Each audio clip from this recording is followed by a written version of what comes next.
Ok, vanaand gaan ons gou kyk na die chemiese ewewig.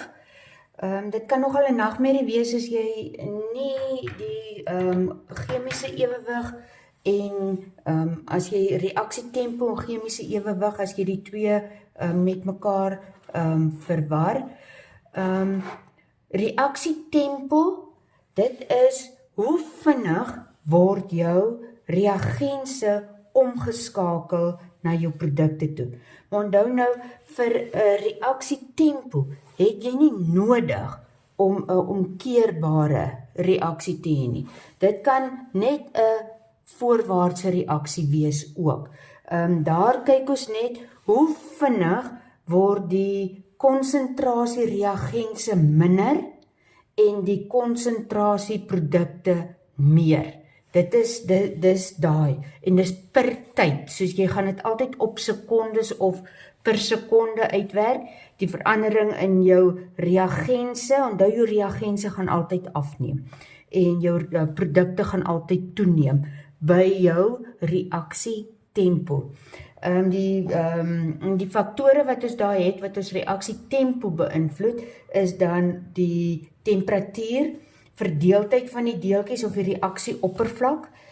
Met ander woorde, hoe fyn is iets in 'n poeiervorm reageer baie vinniger as iets wat in 'n groot soliede stuk is. Konsentrasie, tipe stof en katalisator.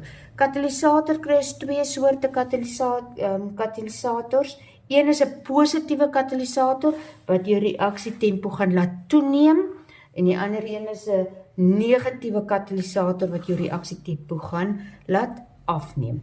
Nou maar, dit is die faktore wat jou reaksietempo gaan beïnvloed. Jou chemiese ewewig is iets heel anders. Vir 'n chemiese ewewig moet ons 'n omkeerbare reaksie hê. Soos die terugwaartse reaksie moet ook kan plaasvind. Jou reagense gaan reageer en vir jou die produkte vorm, maar die produkte gaan weer ontbind om vir jou die reagense te vorm.